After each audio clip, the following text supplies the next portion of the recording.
It is another early morning podcast. I am joined by, that's right, Lance Lancelot Weaver, and he hit me up. We just got done with the gathering out at Zion's. It was amazing. I'm sure Lance is going to talk a little bit about that. But Lance also had a vision, and he is seeing something. And so I wanted to get him on while it was still fresh and have him tell you a little bit about what's happening, what he's seeing, what he experienced. Maybe talk a little bit about the gathering that we just had. I mean, we had 150 people show up there. It was amazing. It turned out even better than I could have imagined. And so, Lance, what's happening? What's going on? Dude, it really was great. Like I think our Zion camps kind of breakouts where we got everyone in groups really worked well. Everyone's still communicating with each other even after the conference, still kind of like working in groups toward goals. I don't know. I think that was really, really spectacular. I hope everybody had a really good time. I think that the Airbnbs that people stayed in, they loved that. So they could just talk from sun up to sundown. I know that I stayed up till 1:30 one night and 11:30 the next night and 11 the next night. Yeah, people couldn't get enough. Yeah, that's probably why I'm sick. I was up so much talking with so many people. Yeah, and everyone loved it. I mean, I thought it was really, really fun. Hopefully everyone else just thought it was great. So we keep doing these every month, every other month or so. Hopefully people come and join us because we have a good time, have a lot of fun. Okay. So for this right here, though, when I got back, right, when I was there, I kind of discussed, I mean, probably for the last 2 months, I have been having, right, so there's these problems I've been working on for 30 years or so, since the day I got home from my mission, right, where things like, prophecy, age of the earth, obviously, like geologist, so the age of the earth stuff's been my career as well as my passion. Right. And then how the geophysics works between, the age of the earth and how things happen in the earth, the phenomenon we see in the ice cores, in the marine isotope cores in the sea, which help us know past climate and stuff like that. So I'm wanting to know how all that fits with the scriptures and with the prophetic timeline. Right. So I've been putting together a prophetic timeline for, that same amount of time, 25 years. And just in the last, the last 3 or 4 years, there's been some pretty major breakthroughs. And a lot of that is kind of wild. It almost has to do with like me being able to believe what I already felt, because the world is kind of catching up to the premonitions that I had long, long ago. And so one of those, for instance, has to do with like the geophysics of these things called non-thermal galactic filaments. And I'm going to talk about all this. None of this will make sense until I actually get into it. But these filaments are kind of like these big, huge electromagnetic lines in the galaxy, right? You can think of them as the equivalent to the heliosphere, which is the sun's electromagnetic field. So they're the galactic equivalent to that. So I'm going to talk about how those relate to scripture and how they relate to the prophetic timeline, right? And it's not straightforward. It's like wild stuff. And now that science is getting there and kind of learning them, it's like, or learning about them and really kind of defining them. And now that AI exists, you can actually ask AI, like, hey, what would happen to our solar system if they passed through one of these things? And have AI tell you, like it would basically do the exact same things that the scriptures say are going to happen in the last days with the, heavens being unfolded and where it says the heavens are going to come down upon us and what the stars become exceedingly angry and the column and the pillar that Moses saw in the wilderness.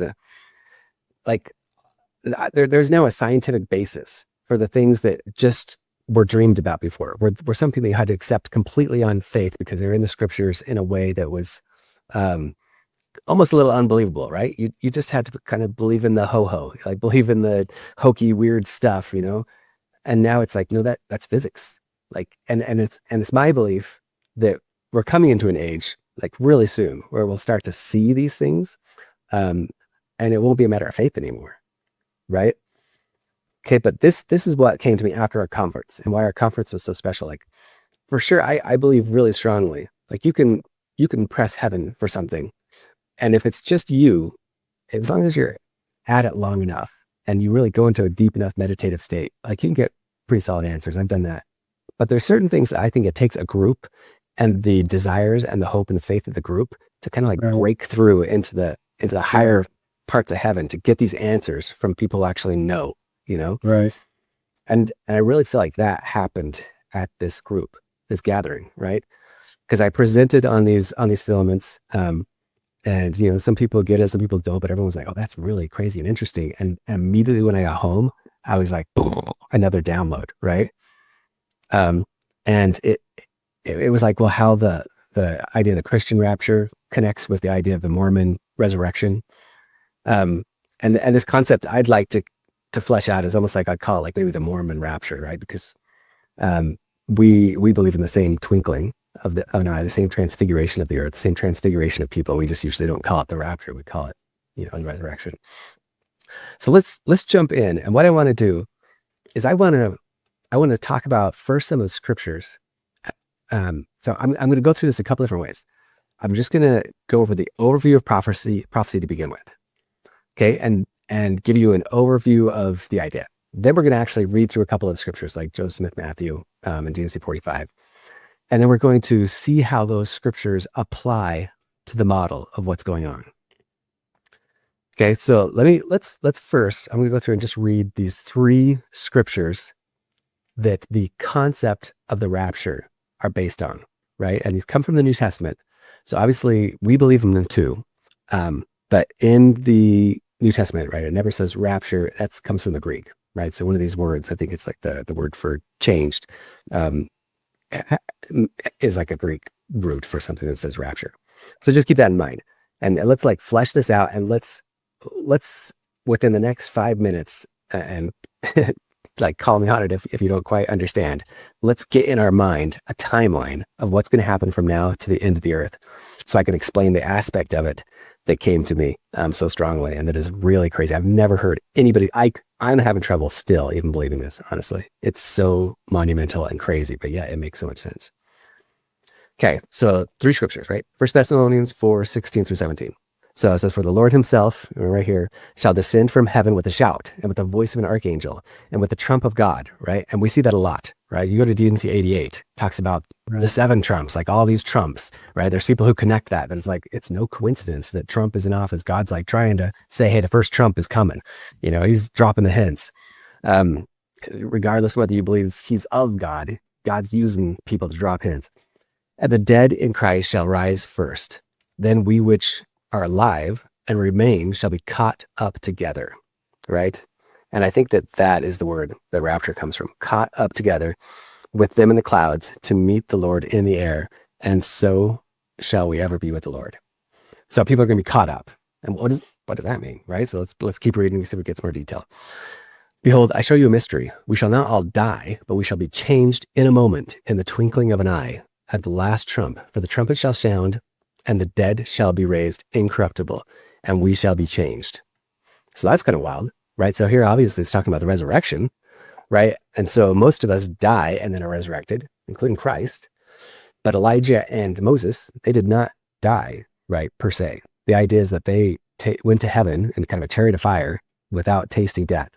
And the same, in Mormon literature, we have way more detail on that because it says specifically about the 3 Nephites, and by extension John. But the 3 Nephites did not die, but a change shall come upon them at the last day. That is kind of the equivalent of dying, but they shall be changed, where their telestial lower bodies will be transfigured into a terrestrial higher and a celestial body, right? We're going into the Millennium after this, and so that's why I say we go telestial, then we go to the terrestrial, and then we go to celestial, even though there's some nuance to that we can get to later. All right, so Matthew, this right here isn't, they apply this, they use this for the rapture, even though there's some debate on whether this has anything to do with the resurrection or not, or whether it has to do with people being killed by the coming armies.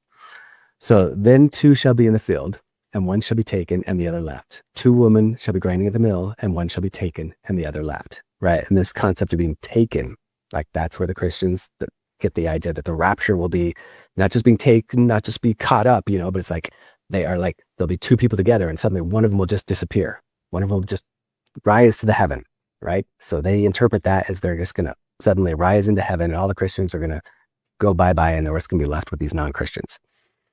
Which you had to ask yourself, well, how does that fit into the Millennium? Which is what I've been asking for, and we're going to flesh that out. For our conversation is in heaven, from whence also we look for the Savior, the Lord Jesus Christ, who shall change our vile body, that it may be fashioned like glorious body. Right? So that gives us a little more detail into what we read above about being changed, right? We shall be changed. But in Mormon literature, we know like it's changed. This is a transfiguration. So wild concepts, but we still have a bunch of questions with this. First of all, like, when is it going to happen? Right? So what is the order? How does this fit into the idea of the first fruits resurrection versus the full first resurrection versus the second or last resurrection, right?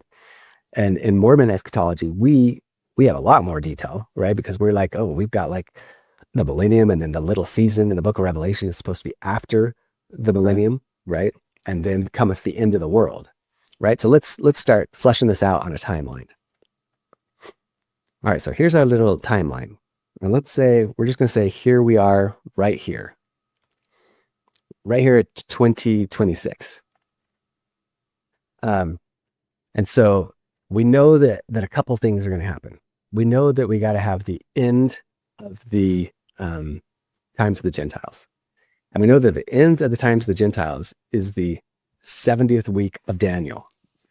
Okay. And I'm gonna go off base and just show people some things really quick, and you can pause this video if you want and look a little more closely, because I just want to show you that I'm simplifying some very complicated prophetic timelines, right? And like I said, I don't expect anyone to fully get this. I spent 30 years laying all these things out from the scriptures, as well as reading thousands of pages of other channel material that really goes into detail more, like OASP, like the Law of One, like Colburn.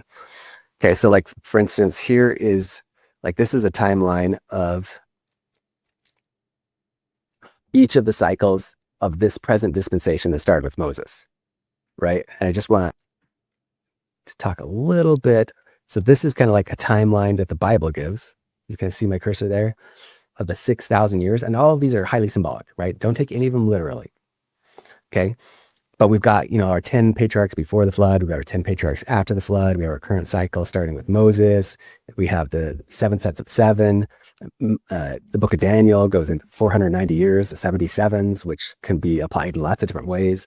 I've done other videos, and you can go to those videos and kind of like get some detail if you want to. But we're just looking at the very end of this, right? The 7th set of 7, which is 490 years. Right. And we are laying out a timeline according to that. Right. And let me just show one other thing.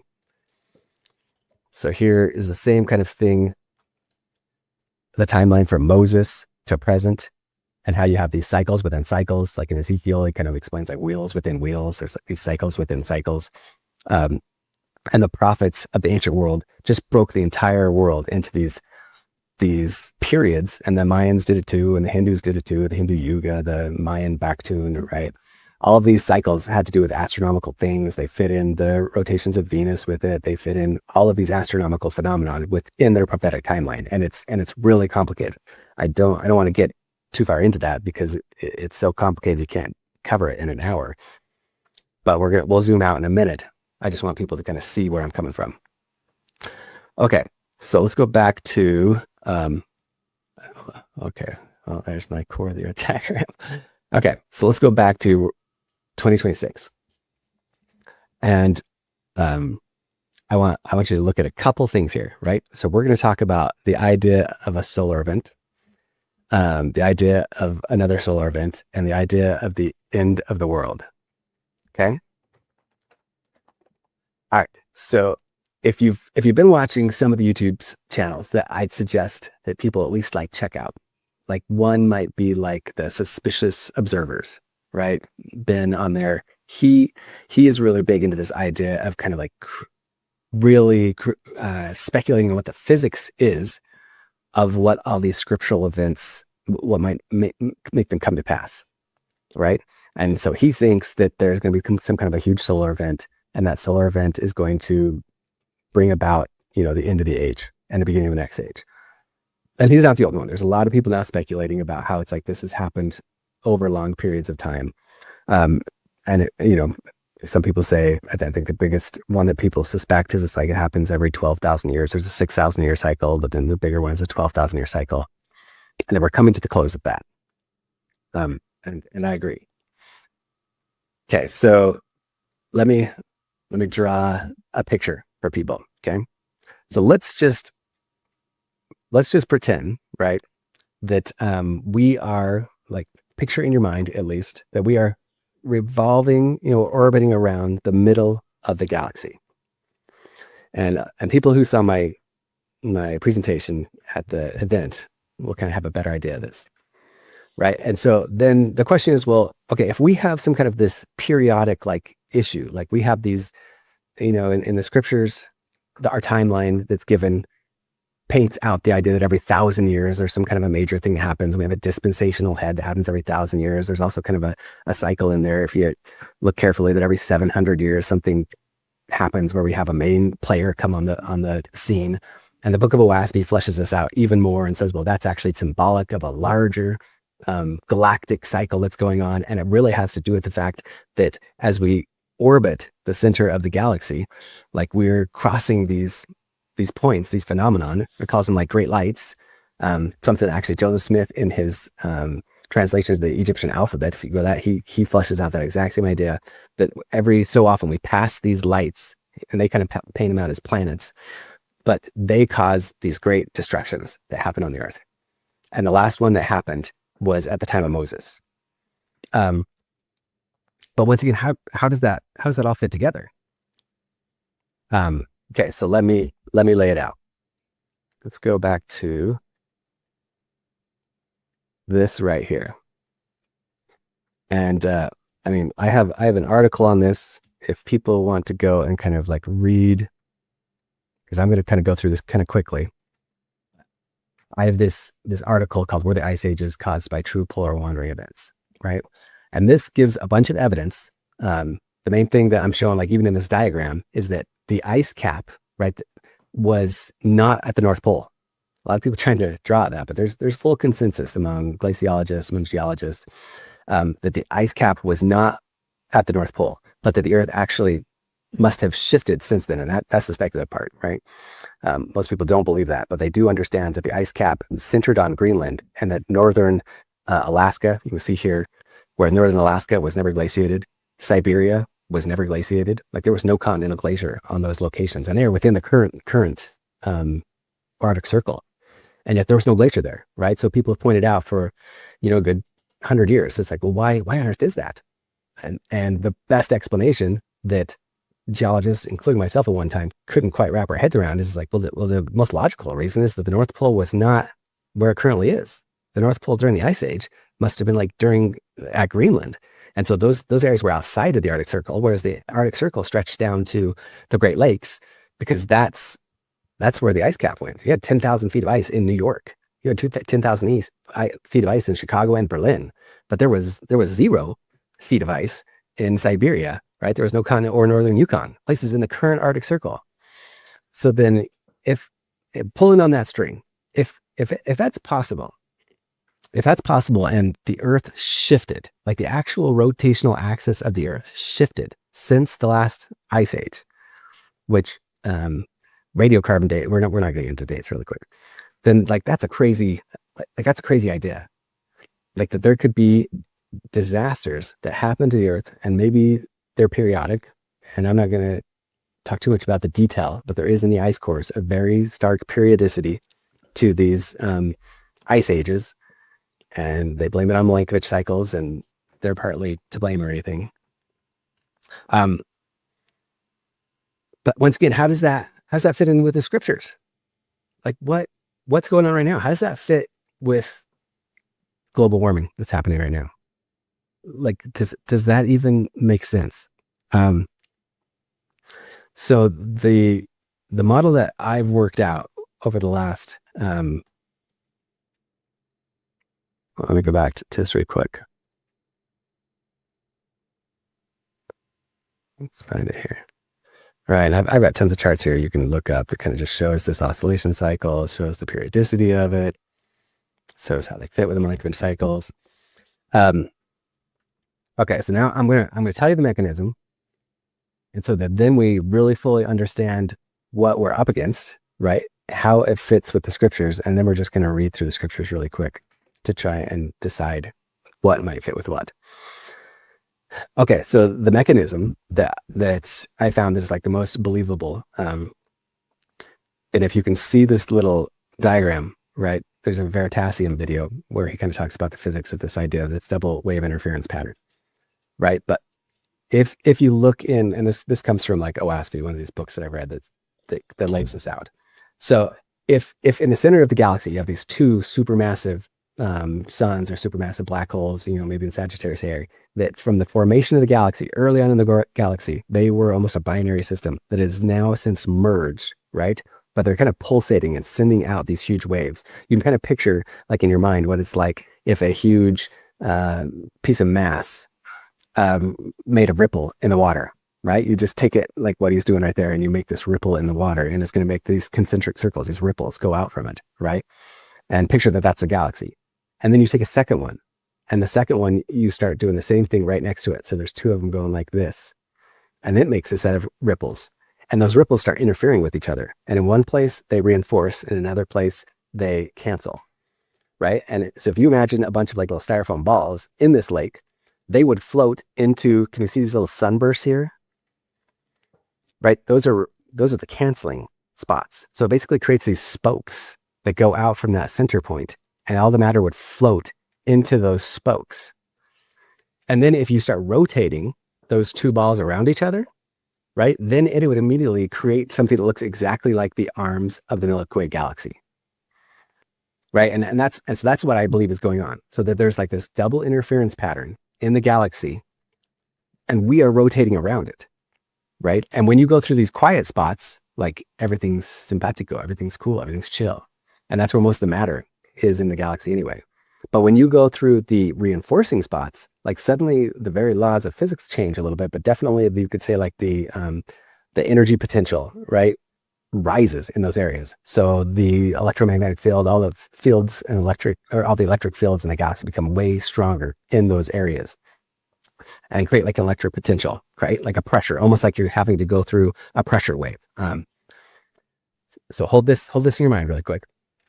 And then let me just show you, where is it? So here is an illustration from this OASP book written like before any of this stuff was discovered back in like 1865, 1870. And he shows the exact same thing, right? And he's showing like the way that our solar system orbits the galaxy. And they're going, and he says this is a magnified area, but they're going through these reinforcing waves. And he says it happens every 3,000 years. Every 2,000 years, we travel through these reinforcing waves, right? And then there's other channels I found that have made illustrations of this and talked about how it relates to the concept of phi, and there's lots of stuff that you can study on your own and look this stuff up. But just picture that this is the center of the galaxy, the middle of this little cone, right? And then this line right here, you could say, is the orbit of our solar system. And it's going through this pattern, this double interference radiating pattern, right? And so now it's passing through both the horizontal and vertical aspects of this wave front, right? And so we're going through kind of quiet periods and then these places where the waves are compressed. And then really quick, so I believe that they've found these waves, right? So just in the last like 3 years, and you can just go and look up like thermal galactic waves, galactic filaments. And I mean, there's Wikipedia articles on this. There's you can see tons of images on it, right? And you can see that when anytime a sun or a pulsar or some kind of huge energy source goes through one of these waves, it starts to suck like all of the excess energy that normally would just be dispersed out radially through space, gets sucked up into these filaments, and then it travels into the galactic core, right? So like this is the galactic plane would be like right here. And these would be these massive galactic filaments coming vertically outside of the middle of the galaxy. Okay, so now let's bring it back. So I believe that we are at the very, very, very, very beginning of going through one of these galactic filaments. Okay. And when our sun passes through these filaments, our sun will become excited. But more than that, it's going to start to suck some of the free electrons that are being spit out into like the interstellar medium up into these galactic filaments. Okay. And like I say that this is actually what happened at the time of Moses, right? So if you remember in the time of Moses, like they're heading north And the pillar on the cloud, this pillar of fire, is guiding them, right? And so if you can picture one of these filaments, like picture this is our Earth and our solar system going through one of these filaments, right? And it sucks all this energy straight out of the sun and it goes straight up toward the North Pole, right? So then the North Star kind of points to the northern part of the galaxy, you could say, right up in here. And so if we happen to be kind of facing that way, we would see a pillar, like you'd see a pillar coming from somewhere in that, circle of the I just forgot my words of the ecliptic. Anyway, it wouldn't necessarily be right on the North Pole. It'd be within where the precession circle is in the north area. So anyway, we'd have a huge pillar coming from that central area of the north part of the galaxy right down to the ground. And it would look like fire, right? It would be plasma, but it would just be this huge filament of plasma heading up into the galaxy. And that's what I think happened. And that's what I think is going to happen again. And we might, if we have time, read some of the really detailed things in the Kolbrin of exactly what this looked like to humans, because there's some pretty detailed, supposedly ancient Egyptian writings that talk about what this thing looked like, even above and beyond what we read about in the books of the Bible. Okay, and the very first thing that we see when we start passing through this, as far as the effects of the Earth, is heating, right? And I think we're seeing that now. Okay, so let's go back and okay, where do I want to go with this really quick? There's 2 or 3 points I want to hit. So if we're at the time like where Moses was, so does that mean we're going to see something like what Moses saw? Eventually. Absolutely. Okay. Absolutely. And like, I mean, it wasn't a small deal, and it's no coincidence that in the book of Revelation, like there are tons of the plagues that happen to Moses that repeat in the book of Revelation, right? And Daniel talks a little bit in the same way, but we have in the Doctrine and Covenants, we have the same thing. Like the plagues are going to repeat. Why? Because the same thing is going to happen to the earth, right? And there's tons of symbology wrapped up in the way those things are described in the Bible. But the idea is that the earth itself is going through something that is crazy. Okay. Another wild part of this, right, is that these things are so energetic, right? They're so full of these like it's like a dense funnel of relativistic electrons, right, that are being kind of pulled from the galactic center and from whatever energy source it has. And then they radiate back and forth in the same way that they do on the Earth's Van Allen belts, because you can say these are almost like galactic Van Allen belts or galactic, electromagnetic field lines that kind of create those Van Allen belts. So then the sun, like the sun's heliosphere, you can look this up on AI and like just ask it, like, what would happen if the solar system went through one of these things? What would it do to the heliosphere? What would it do to the sun's magnetic field? Like it would compress it, like almost taking a ball and like sticking a balloon underwater, right? The whole thing compresses. It would compress the sun's electromagnetic field, and we'd start seeing all sorts of crazy phenomenon. And if it compressed the sun's electromagnetic field to a certain point to where this Earth is no longer being protected by the full force of the sun's electromagnetic field, then now we become under the force of these galactic filaments. And that has all sorts of crazy implications, right? So in the Doctrine and Covenants, where it talks about like the heavens becoming exceedingly angry and the heavens coming in on us, right? Like who is this who maketh the heavens come in upon us, and the earth being wrapped together as a scroll, and all these ideas of like the end of the earth, and then the transfiguration of the earth, right? The idea that the earth will get in some way, because of changes that happen by this field, we actually dimension shift. Okay, and the next thing I'm going to read, right? So this is what brings about like our earth going from a telestial glory that we're in right now to a terrestrial glory. And I have so many things I'm trying to explain here, so I got to be patient if I'm a little bit scatterbrained. Okay, so there's 2 aspects of this that came to me that were really kind of crazy. Like the main one is trying to decide, okay, so the first one is I saw in kind of this vision this filament of fire, right? The same thing that we were just barely looking at. But picture if you have like a tornado and then you have kind of like a child or baby tornado going around that first tornado, right? Like with one of these filaments, picture like one of these, you've got this really fine defined tornado. And then here, see how you have a bunch of them in a row? But let's just picture that you have a single one, but you have almost like a stray one that comes out and kind of starts wrapping around it, right? And we see these like in tornadoes all the time in fluid dynamics. You can have a singular spout, right? And then you have just kind of like a baby one that comes out. Or maybe the first one splits in two. But what I saw is kind of like this baby one that comes out, right? And so we will actually pass through like a baby one that splits out before we go through the main one. So it's almost like a warning shot, right? So that I think that what we're actually going to see in our lifetime is passing through a baby one of these. And I think that what we're seeing with the warming of the earth, and I could go into like the actual physics of how this affects the core, but I think that we're seeing warming happening from this magnetic filament that we're going through. But we're going through the tiniest little like warning shot, the tiniest little side tornado, right? We haven't even seen the main one because there's going to be a length of time before the warning shot. And the warning one is the end of the times of the Gentiles. The warning one is what we see in the scriptures of kind of like all these things will happen in the first fruits of the resurrection. And this is important because this thing like bombards the earth with huge amounts of energy, right? And that energy, like actually in the DNC, what is it? Is it 84 that talks about how it's like the spirit is the same light which you see with your eyes, right? And that God is in the sun and in the moon, and the spirit goeth forth into the fullness of space and enliveneth thy minds. Like talking about how it's like basically the electromagnetic field, the light that comes out of the sun is the same as the actual spirit that we use to commune with each other and to commune with God.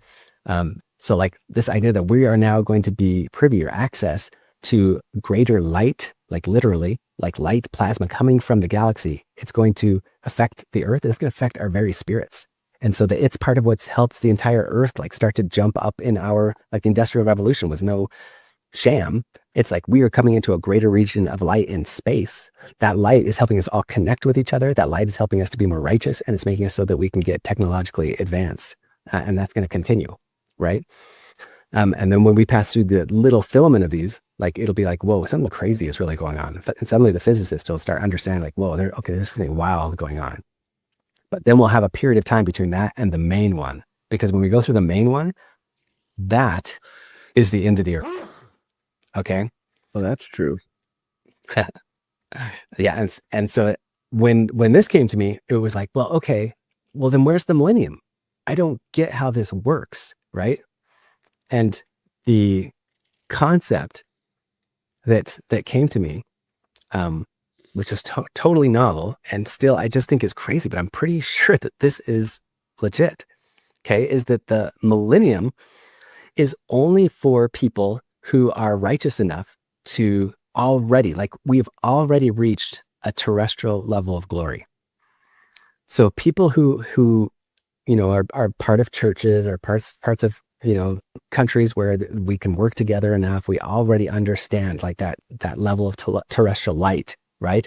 We get to be the first fruits of Christ. And so this little filament that comes through that, you know, I think is going to come through sometime, you know, between 2034 or possibly a 40-year period after that. And like I say, this will either happen or it won't, because it's not like it's going to be a secret. Like we'll start to understand, like, oh, okay, there's something going on in space, and a lot of people think something's going on, like something starting in 2026, and something is culminating to 2034, and 2034 is kind of like a kickoff year of something. Yeah, I think 2028. But we're really things are gonna heat up, especially with the war that's going to happen in Israel. By 2034, so I see like the war in Israel actually happening, which is the battle of Gog and Magog, where you have Turkey line up with Syria. And I mean, like the Book of Catherine we've gone through before is very specific on this coalition, this Arab coalition that's going to reform a caliphate, which is what they're going for. Once they reform the caliphate, you know, I used to think Iran would be a part of this. Maybe the Iran falling is just going to be the impetus of Turkey picking up the pieces, because the Book of Catherine says it's going to be Turkey and Syria. And then there'll be kind of a southern coalition of Saudi Arabia, Lebanon, Jordan, and there'll be kind of a war, and Israel will get caught in the middle and get attacked by it. And that's kind of like the main sign. Like when people see Israel get slaughtered, everyone's going to wake up. And we already have woken up with the last attacks. But when this one happens, and especially when this huge caliphate, basically a reemergence of the Ottoman Empire, and then they start really challenging Europe, right, as the primal force in that area of the world, people are going to wake up, right? And we're going to also feel it too, because we've got more light. If people have been following some of these guys like Ben Davison on Suspicious Observers, you'd know that we're already seeing really crazy phenomenon with the Northern Lights, right? We've had the Northern Lights come almost to the equator multiple times in a single year. Like things that that's not normal, right? Oh, no. And we haven't seen that since the Carrington event in the 1800s, right? But I say so go look up a Wikipedia article on the 775 AD event, right? 775 AD event was like 10 or 100 times bigger than the Carrington event. Like these are massive solar storms, just huge coronal mass ejections that create northern lights coming all the way south. And the Book of Ben Catherine, in fact, let's read it really quick, just to give people a taste of what this might look like. The first filament we go through and the final filament, right? Okay, so we're going to go really quick to my side. We're going to go to the prophecy section. We're just going to click on this top one. I mean, you can see right here, if you want more detail, you can watch our videos in the Book of Ben Catherine. You can read through all of my prophecy from it, or you can just go through it right here. And we're going to search for the section that talks about... do you know what Ben Catherine's up to right now? Have you heard anything? Do you know where he's at? Do you know what's going on with him? I mean, in there, it basically tells him to just sit tight.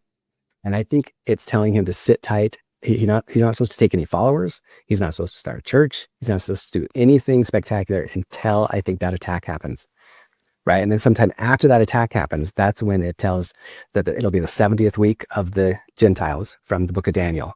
And then that's when there'll be another Pentecost, and God's Spirit will descend upon Israel, and they will be turned to him, and there'll be tons of people seeing Christ. And at the same time, like our whole goal with these Zion camps and Zion retreats is that we think the same thing will happen. We are Israel in America, right? We are Joseph. We are the second branch. We are Ephraim. Right. So the same thing that happens in Ephraim or in Judah is supposed to happen over here in Ephraim. We're just preparing a people for that. Yeah, exactly. So kind of doing the same thing, bide our time. And if this stuff happens, it happens. And we know everything's going down. But if it doesn't happen, then hey, just keep on living your life. But just be aware that by the time this stuff goes down, AI will be so sophisticated that you will have no idea what to believe. You'll see videos of people being healed in Israel, and you'll be like, oh, it's AI. You'll see like these green crazy phenomena already. You're seeing all these crazy like light balls appear. And I mean, this happened before AI got big, but now when I see them on Instagram, I'm like, well, is that real or is that AI? Is this like crazy spherical light ball that's dropping out of the heaven and rolling along a field? Is that AI? And it's like, well, I know I've seen ones from before AI. I'm old enough to have seen them 10 years ago. But anything in the future, no one will know what to believe. Like maybe even when we see these filaments, a lot of people will be like, oh, well, this government created that. AI. Is that a HARP thing? Yeah. No one will know what the truth is unless the Spirit kind of taught you things before AI came around.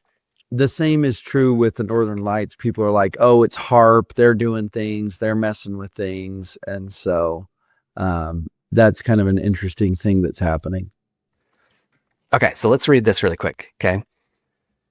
The Book of Ben Catherine mostly has to do with the attack that's coming on Israel and their turning, but it gives one half of one chapter to this kind of end time events that the Doctrine and Covenants and Joseph Smith Matthew talk about too. So let's just read through this really quick and picture it in your head, right? So after it talks about this destruction that's going to come on Jerusalem itself, it says, we're going to read 3 verses here. Flee unto the multitude of cities, but a flood shall overtake you, right? Sounds like tsunamis. Flee unto the sea, but upheaval shall upset you. Flee not and stand haughtily in your place, but the green fire of heaven shall descend upon you. All right. What does that sound like to you? You know what the Northern Lights look like?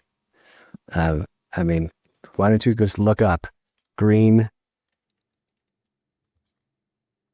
aurora? So this is what it's talking about, right? Picture that. So like I said, we've had these events that have come further south. These are going to become more intense and they're going to become very crazy. Okay. And then we're going to keep reading on what they do. But the green fire of heaven shall descend upon you. and you shall lose your hard eyes. Thus saith the Lord, seethe your meat in the cauldron, right? These are allusions to the Old Testament, and draw flesh upon its seething fork. You may know the Lord's intention upon you in that day. For thus saith the Lord of hosts, I shall cause great fear to come upon all the northlands, and bodies shall make their homes their tomb. The Americans shall walk on foot. I shall bring up they from the south for fear of what shall befall. I mean, look into the South Atlantic magnetic anomaly. You'll know what it's talking about here. The seething shall take them. It shall consume their tongues first. Their eyes shall be consumed. Beast and man, great and small. That's in the Doctrine and Covenants too, right? Talking about the seething that's going to happen on people's tongues and their eyes. Think radiation poisoning. And that just happens for groups that aren't within a localized magnetic field when the magnetic excursion happens. Yet for all this I shall not speak peace upon the earth, nor stay mine hand until I make an utter end from the old gate westward. A wind to cleanse the east gate to the islands afar off. These gates are the gates of Jerusalem that it's kind of likening unto the world. Until the houses of their gods are bare and their gold an abomination.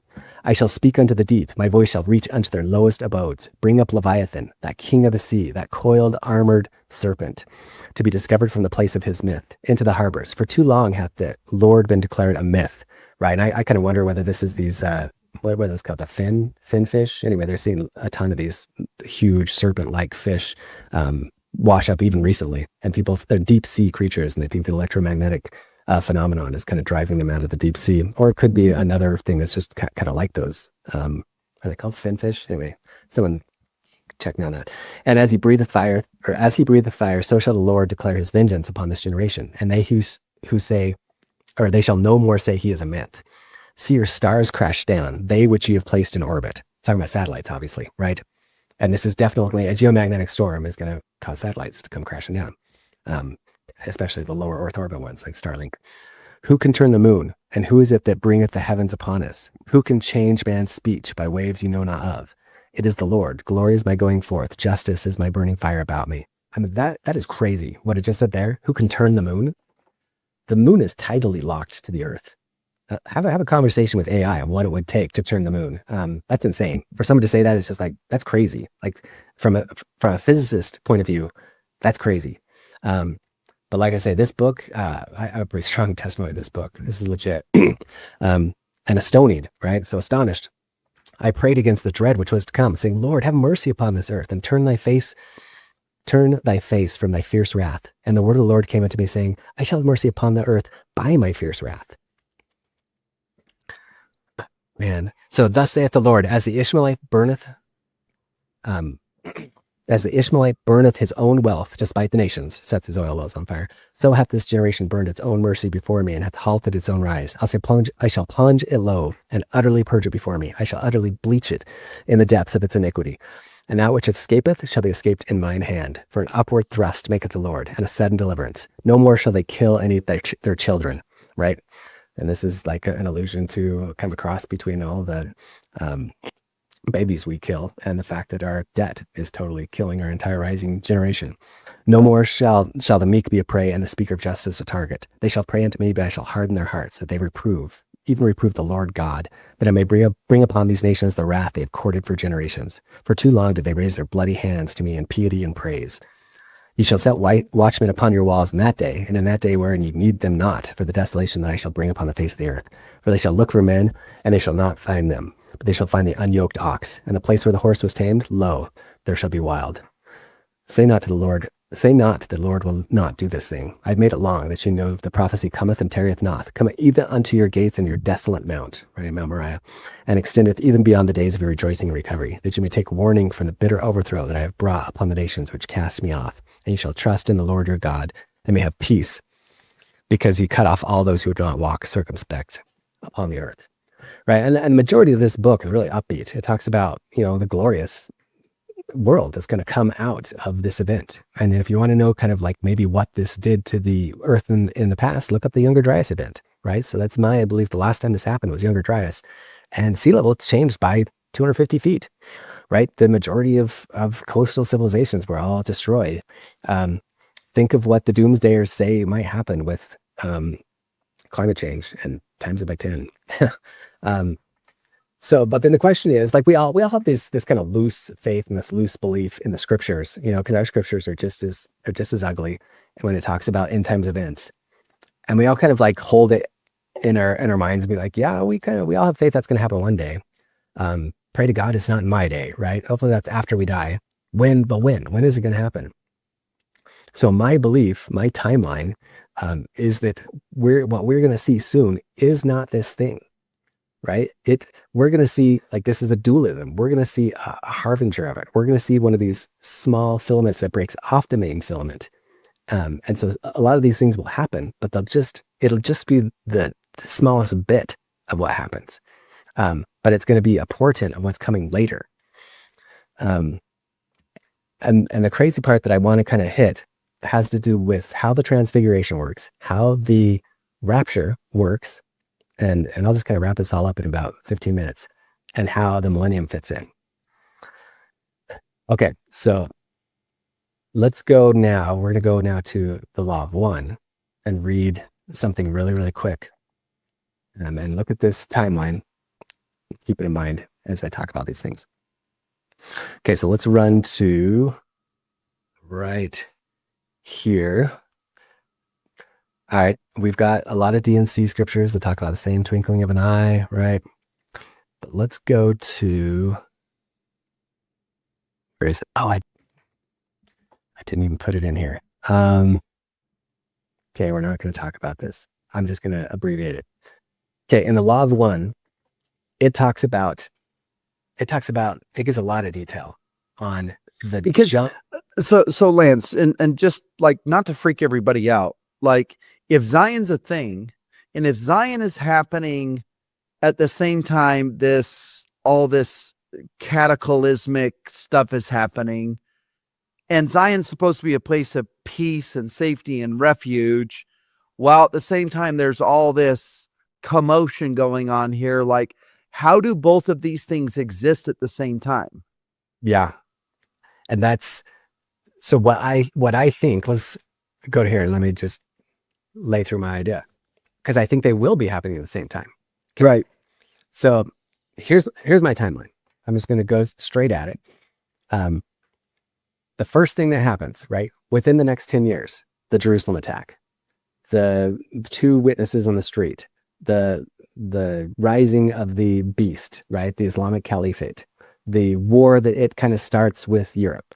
We're starting to see the beginnings of all these things. Right. But they kind of hit full force. So when these things happen, is that going to disrupt our lives? Is that going to disrupt America? Not really. You know what I mean? Even during World War II, that was an ugly war. There were many, it still only affected probably 5% of the earth, right? You think about, we had what was it? 1.2% of the population of the world die in World War II. It was ugly. And yet it still only affected probably like 5-10% max people's day-to-day lives, right? So many countries in the world. So that's what you got to think. Like, these ugly things that are going to happen, that are prophesied to happen in Europe and that, they're going to have far reach. But are they going to affect your life? Probably not as much as what's going on here in America, which is kind of a political breakdown, the same as what we're seeing. Okay. Right. But when we see these things, it's going to be the wake-up call, right? We're going to see the green fire from heaven. We're going to see like crazy stuff happen. We're going to see miracles happen. Which is God's way of saying, okay, time to repent. Like, Exactly. I've given you all the warnings. Are you really going to repent? Yeah. Yeah. Okay. And the biggest part that comes out of this war is the caliphate, right? Islam's rise. So when the Ottoman Empire is reborn and you have kind of a solidifying, a re-emergence of true Islam and their warlike fashion, they're no longer playing around. So when the Middle East becomes the center, like, you're going to see them go after all the governments of the world. I mean, they have been so far, but they are going to get in and start trying to make them Islamified, which is going to bring down a lot of the Western European systems, monetary systems. So we're going to have, the book of Ben-Kathir says, after these events in Jerusalem, we have a 40-year period of quiet, right? And it says, for thy rebuke, O Ephraim, for thy faith, O Judah. In other words, it's going to be crazy and very scary for Israel to have this caliphate emerge around it and almost like compromise it politically. But it's going to be very, very good for Israel. I think it's also going to be very, very good for the church. It's going to cleanse the church in America, because in America, we're going to be going through our own, like, for thy rebuke, O Ephraim. It means Europe and America are going to be politically falling apart during that 40-year period. Are our lives going to be affected? Like, yeah, because the same they have been for the last 10 years, right? Our monetary system is going to continue to fall apart. Our political climate is going to continue to fall apart. It says that we're going to have a slow devolvement into the same thing that happened in Russia and China. Basically, like they're going to try and do a type of socialist takeover. We're going to have that same thing go down, and it's going to affect us, but it's not going to be huge, right? But then the crazy thing that happens is after that 4-year period, then there's big actions that take place. There's a big war, right? And that is when I think we get the bigger events start to take place. So whether we actually see this filament right at the attack on Jerusalem, and whether it happens before that 40-year period or after that 40-year period is a little open to debate. But I want to impress to everyone that 40-year period is still in the future. And so if you think that the second coming is coming like tomorrow and the world's going to end tomorrow, I say, no, that's absolutely not true, right? We have to have that 40-year period. I think we're going to have the harbingers before it. I think that the harbinger, when Israel gets attacked, we will actually see the very first fruits of the resurrection, the very first fruits of people getting twinkled. And I think you're exactly right. I just literally sent a quick message to somebody and I said, you are the very first fruits right at the time you said that. Yeah. I love it. And the first fruits, like this is like for real, like the law of one, the way that it talks about the twinkling, like the transfiguration, it's kind of wild. And what it says is that there will be 3 ways that people get transfigured, right? Because the whole earth is going to get transfigured eventually. But the first fruits are people who are ready are going to get transfigured. The number one way that people are going to get transfigured and kind of go into the millennium is dying. Okay. And I know a lot of people have trouble with that because they want their faith to be one of the other things, but the law of one is very clear. And what it says is that there are specific rules on how reality works, right? We live in kind of this illusion, you might say, and people who understand it's an illusion are able to bend the illusion. So when Christ brings people back from the dead, or what, like in the book of Catherine, it says that he's going to give people who don't have legs, he's going to make them walk. Like suddenly their legs will just appear, right? So if people have faith that those things can happen, they can happen.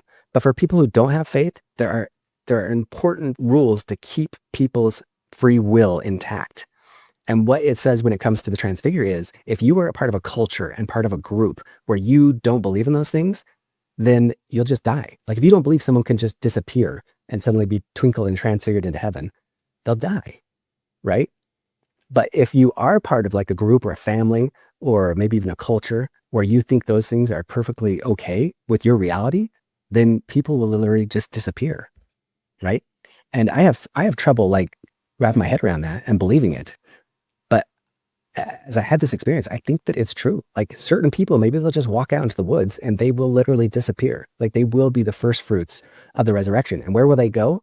They'll go into the millennium. Okay. But this is kind of the crazy part. The millennium is dualistic. Okay. The millennium is telling about 2 different things. And we should know this anyway, because in the Doctrine and Covenants and in the book of Revelation, but it says specifically that in the millennium, there will be time no longer. And that gives us a hint that there is an aspect of the millennium that actually exists in the spirit world. Okay. It is like, it's a concurrent dimension, right? It's in the spirit realm. It's in another dimension. So for people who are in our telestial world, who don't make the cutoff of a terrestrial being, they don't reach that amount of glory, the millennium will not happen. And they will see this timeline that we're on, right, continue as if there was no millennium. Right? This is the meat, the biggest part of this message that I want to bring, the biggest part of my vision that I had not even considered. For people who are on our timeline, who don't make the cutoff, who don't gain a terrestrial light or glory, they will go through into the last days, to the end of the earth, to the main filament, as if there was no millennium. Okay? Does that make sense? So just look at my diagram here, and it's like, just picture right here, like the millennium happens on a higher plane. So you can call it a different timeline if you want. But a better way to put it is it's on a fully different plane, and you have to jump into that plane, which for most people will happen by death. But for some people, they will be twinkled and their resurrection will just be them like disappearing. But that will be something that only those who believe in that sort of thing will see, right? For the rest of us who don't make that cutoff, speaking as if I was a part of that, you will just see things get harder and harder and harder. And that's where the church fits in, because there are so many of us who have come down, right? We're slightly higher beings. We're terrestrial beings. And yet we are part of the church and part of this organization. And we have volunteered to come down here in order to what the law of one calls harvest, but we're trying to redeem as many people as possible. And as soon as like that cutoff happens and people don't make it to the millennium, the church in the new world and Israel on the old world will become the dominant global powers.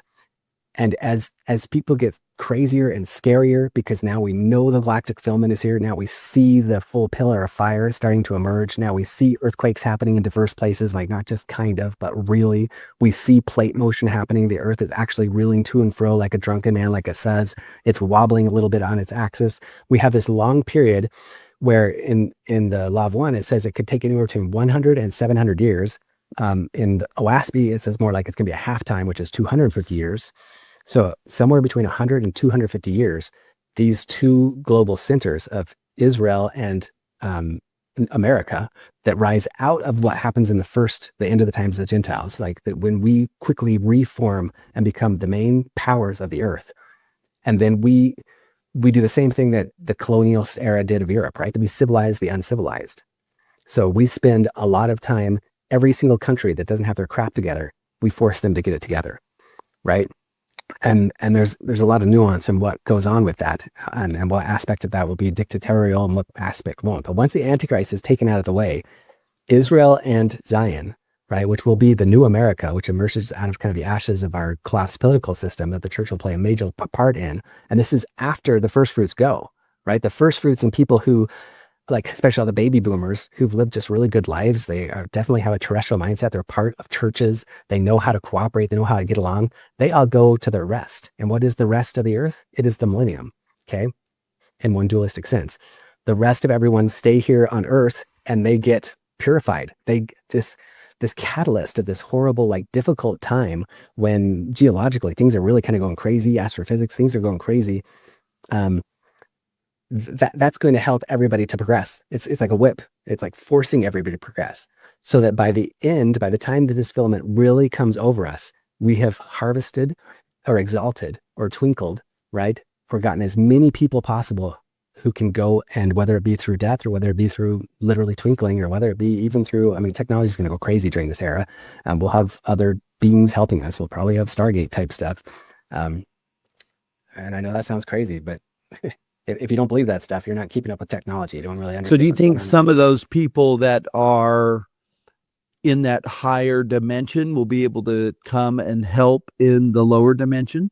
Absolutely. Absolutely. Temple work will take the whole new dimension of what we all know it'll be. There will be complete communication through, like there will be groups on earth that are communicating openly and freely with those who are experiencing the rest, the millennium, right? But like I say, so this millennium is a dual. So you may even have terrestrial beings in this telestial realm that are helping to terrestrialize the earth as it goes through this groaning. Exactly. They're working together. And what is the goal? The goal is when the end of the world comes and the earth is wrapped around together like a scroll, and there's a new heaven and a new earth that is likened to the old, say the old have passed away, right? We have 3 different places in the scriptures where it uses that terminology, including the Book of Mormon and the Doctrine and Covenants. There'll be a new heaven and there'll be a new earth. Not just a new earth, a new heaven and a new earth, and they'll be likened to the old, say the old have passed away. And so when this happens, then cometh the physical aspect of the millennium. So if the millennium is kind of a dualism, one aspect of the millennium that we hear about in the scriptures is the one that there is no time. It really is in heaven. It is the rest, right? Just like when we die, we go to the spirit world and that is our rest. The earth will have its rest. And that is kind of this other dimension. But those dimensions will literally merge, right? Because after this huge filament event, our time, if you want to use those words, because it's kind of, I wish there was more precise, like physics type of words, like our world will shift. The physical realm of our world will shift to meet what they've been creating in the spirit world aspect of the millennium. Does that make sense? So the people who go up into this millennium and in the spirit world are creating this millennial world, our world will rise up to meet it. So all this symbolism we have in the scriptures of like, they will descend from the below, and the city of Enoch will be helping because they dimension shifted long ago, right? So they'll be ascending from below, they'll be descending from above, and they'll fall upon each other's backs. There's so many symbolism. I guess we don't have time to go through all the scripture one at a time, but hopefully you can see what I mean. Like when the end of the world comes, crazy stuff will happen. We will get, the earth itself will then go through what a bunch of people, and it will be shifted, right? And if you were to exist on that, like if you don't make the cutoff, the earth itself in this plane will essentially disappear. It will burn up as by fire. But all the righteous will be dimension shifted into that higher timeline. And this is what's crazy. Like, once again, I have trouble believing this, even though I know that it's true. Because in part I don't want to believe it because it scares me. And I just want to have my eyes on feeding my family tomorrow. You know what I mean? But I think a lot of us know it. You know, it's especially when we have these really spiritual experiences. We come home from a mission. We're like, I was born for this. Like, I know that only the small stuff is going to happen in the next 40 years and I'll be dead before the craziest stuff happens. But I think a lot of the youth and people, they know that, like, in the later part of their life, they're in for the craziest things they've ever seen. Things that even 20 years ago, everyone would think was impossible. Right. And I hope to just really impress upon people, like, I hope that when you see these, like when you look at this kind of stuff, right? When you look at these pictures, when you look at these filaments and see the physics of it, that it becomes real to you, that you realize, like, these are stories that no one could see how they would actually happen on the material realm even 20 years ago. And now, like, it's like a sci-fi movie, and life is going to become like a sci-fi movie within 80 years, right? So all this scare tactics that they have is like, the world's going to end because of, global warming. It's like, well, yeah, the world is going to end, honestly, but it's a little further off than you think. And it's not going to happen at all like what you think. Like, the real cause is far cooler, honestly. It's awesome, but it's also crazy. It's almost unbelievable, right? Anyway, So what you're saying right now is like, now is the time to prepare to meet God, as Alma was saying. Now's the time to get our house in order. Now's the time to sanctify so that we can qualify, so that we aren't on the outside looking in, that we're actually on the inside helping the outside.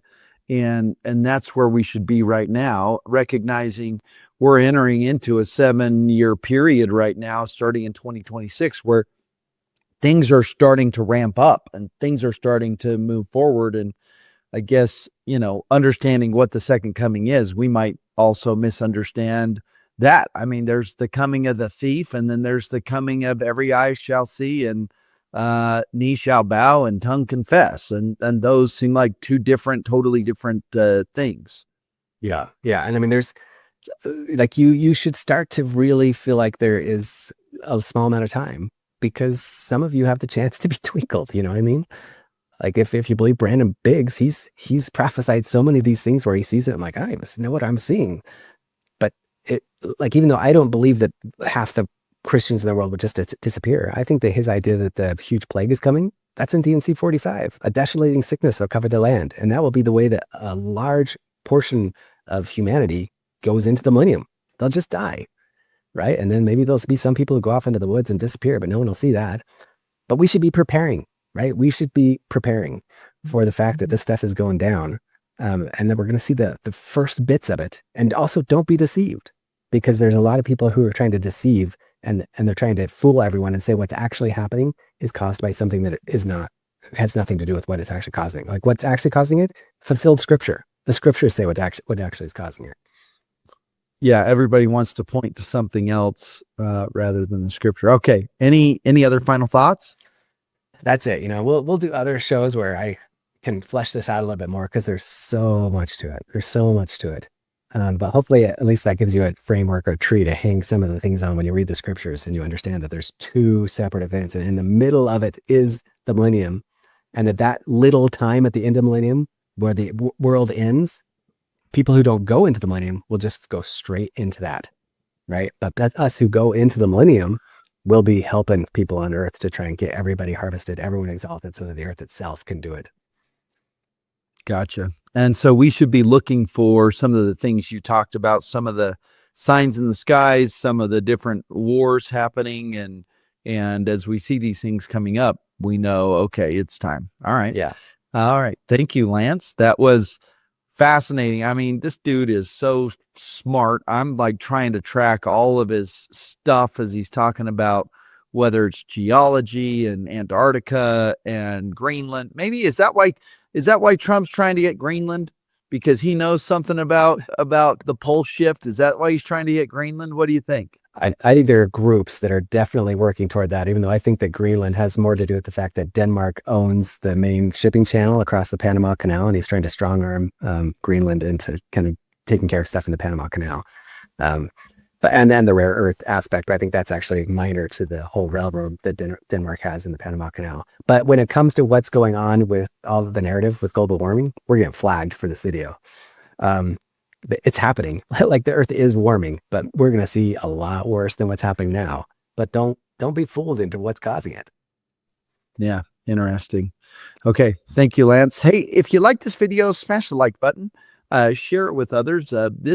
We're talking some pretty deep stuff. We're talking about dimensional shifts. So we're talking about the earth groaning. I mean, these are very interesting things. Stay tuned. We have lots of different timeline videos coming out. I'm doing one right now with a guy named Jim, and it's very interesting. And he's really covering what's going to happen over the next 7 years. And I think we're going to see a lot of very interesting things happen over the course of the next 7 years, and we need to be prepared for that. So buckle in, get ready. Things are going to get very, very interesting around here, and let's prepare ourselves. If you have things you need to repent of, let's start repenting now. If you have things you need to get cleaned up, let's start figuring out a way to get those things cleaned up so that we can be fully prepared to serve our Savior, Jesus Christ. All right. Thank you, Lance. Listen, if we've been talking about these gatherings, there's another gathering happening up in Bear Lake, March 19th, 20th, 21st, and 22nd. Listen, if you want to just come for a day, we have a big event happening on a Saturday, and you can just come for a day. But if you want to come hang out in the Airbnbs and deep dive into scriptures, we're talking about consecration. And so for me, I'm going to be consecrating my book. So I'm coming up, I'm bringing a copy of my book, and I'm consecrating my book to everybody that comes to that event. And we'll have lots of other cool things that people are going to be consecrating. Everything we're doing right now is basically practicing Zion. Like, that's what we're trying to do. We're trying to say, okay, we're all going to stay in this Airbnb. Like, how do we get along with one another? How do we maintain that one heart, one mind? And so if you want to practice Zion, and if you want to see like 3-day simulation of what Zion looks like and how we all work together, come and join us. We are doing everything that we can to prepare a Zion people. And I don't think anybody else is doing this around here. And like Lance said, one of the things that we're really focused on is getting a group together that has that same goal. And there is power in that. I think that's why when you look at, say, the True Order of Prayer, it's a group of people praying of one heart, one mind. And really that's what we're attempting to create, because I don't know about you, but if everything Lance is saying is going down, we better get building Zion ASAP, because I want to be part of that group that there is peace and safety and protection, because I don't want to get wrapped up into all of the other crap that's going to be coming. And I think if those, if you're prepared, you shall not fear, right? Yep. So this is a way to prepare. Come and practice Zion with us. Come and understand what Zion looks like. We had some amazing discussions about what it looks like. Listen, we are preparing people to release them from captivity. Yeah, that's right. We are preparing people to get out of Babylon. And Lance and I and a group of us are working on a lot of things to help people be able to escape the matrix, navigate the matrix, and get out of Babylon. I mean, that's the goal here. We can't build Zion if we're still in Babylon. So we got to get out of Babylon. And we do that by coming together, coming up with creative ways, working together to get out of Babylon. Lance, thank you so much for waking up early, for sharing these things, and for all you do here at Zion Media. Lance is awesome. He presented so many cool things at this last event.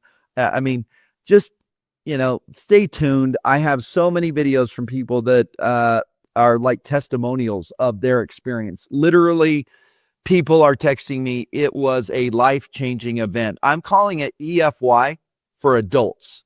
and the Y stands for Yahweh. So especially for Yahweh. Anyways, yeah, it's like EFY for adults. Come and join us. Listen, if you have something you're going to consecrate, I know somebody that's coming, they're a musician. They're going to do some musical numbers, so they're consecrating their talents. Remember, to consecrate is consecrating your time, consecrating your talents. And so come learn, practice science, come consecrate with us, come enjoy a good time with us. We try to make it fun. It's not one of those dorky, boring church things. We try to make it exciting and fun and interesting and enlightening. And ultimately, we are hoping to stretch our spirits, stretch our spiritual growth so we can become a Zion people, and we can be those first fruits Lance talked about in Zion. So thank you so much. Check all the links below. We got so much going on, whether it's Live Fit Checks. Know what a Live Fit Check is? Listen, all Live Fit Check is just a spiritual check to make sure you are aligned spiritually. If not, or if you got trespassers or things going on or soul fractures or whatever, Live is here to help heal the soul and heal the spirit if you've had any trauma. So check that link. You can understand exactly what that is. Lance, thanks again for coming on. For myself, I'm Shane Baldwin. For Lance Lancelot Weaver, we'll see you guys all next time.